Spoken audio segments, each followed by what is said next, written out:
எல்லாத்துக்குமே இருக்கு. வெயிட் பண்றீங்க. அசிங்கமா பண்ணாதீங்கம்மா. விடுங்கம்மா. எப்பா குடுக்கறாங்க வந்திருக்கோம். ஏன் அப்படி கேக்குறீங்க? ஓப்பனா கேக்குறேன் ப்ரோ, அசிங்கமாவே இல்லையா உனக்கு? இந்த வீடியோ வந்துட்டு பியூரா பிசினஸ் பேஸ் தான். ஹியூமனிட்டினால நீ சொல்லி தெரியாதா? எல்லாத்துக்குமே இங்க தெரியும். இந்த வீடியோக்கு நீ 5000 ரூபாய் இன்வெஸ்ட் பண்ற அப்படின்னா இந்த வீடியோ மூலமா 50000 ரூபாய் எடுக்க மாட்டேன்? உன் மனசாட்சி தொட்டு சொல்லு.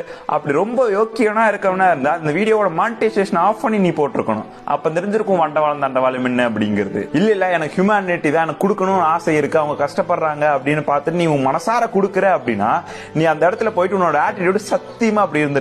மனசார ஒருத்தங்க கஷ்டப்படுறாங்க, எங்கிட்ட இருந்து 4 காசு நான் பண்ணணும், 4 பொருள் நான் ஹெல்ப் பண்ணணும் அப்படின்னு நினைக்கிறேன் எவனுமே வந்துட்டு அவ்வளவு ஹார்ஷா அங்க நடந்துக்க மாட்டான். அவங்களோட சிச்சுவேஷன்ல இருந்து நீ பாத்திருக்கியா? முதல்ல ஒரு நேரம் சாப்பாடு நீ கஷ்டப்பட்டு இருந்திருக்கியா? இதுல இருந்தே உன் கேரக்டர் எப்படி அப்படிங்கிறது பியூரா தெரியுது ப்ரோ. விளையாட்டுக்கு கூட ஒருத்தங்களோட பசியிலையும் ஒருத்தங்களோட வறுமையிலையும் ஒருத்தங்களோட ஏழ்மையிலையும் நம்ம விளையாடக்கூடாது.